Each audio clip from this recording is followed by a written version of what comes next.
Hello అండి, welcome back to my channel. ఈరోజు మేము యాక్చువల్గా రీసెంట్గా ప్లాంట్ ఫేర్కి వెళ్ళామండి. ఫస్ట్ టైం వెళ్ళాను నేను ఆస్ట్రేలియాలో.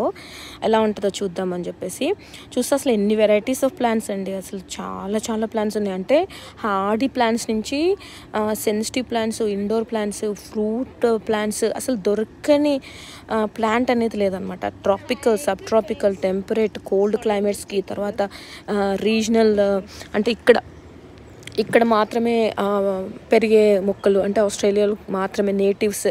సో అసలు చాలా ప్లాంట్స్ అనమాట. ద ఇంట్రెస్టింగ్ ఏంటంటే ఇది నాకు కార్నివోరస్ ప్లాంట్స్ అంట. ఇవి కార్నివోరస్ అంటే అవి ద ఫీడ్ ఆన్ ఫ్లైస్ అనమాట.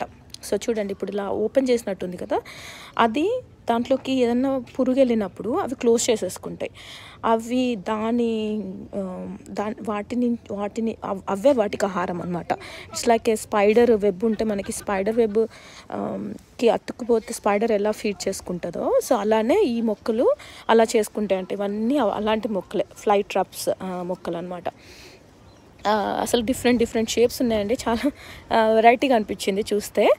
ఒక్కొక్కటి 500 రూపీస్ నుంచి 600 రూపీస్ వరకు ఉన్నాయి ఒక్కొక్క ప్లాంట్, చిన్న ప్లాంట్స్. బట్ నేను కొనలేదు. ఇంట్రెస్టింగ్ అనిపించింది కానీ కొనలేదు, ఎందుకంటే ఐ డోంట్ నో వెదర్ వాటి సర్వైవల్ ఎలా ఉంటుందో అని చెప్పేసి. చాలా బాగున్నాయి అసలు కదా, ఎంత వెరైటీ కదా నేచర్.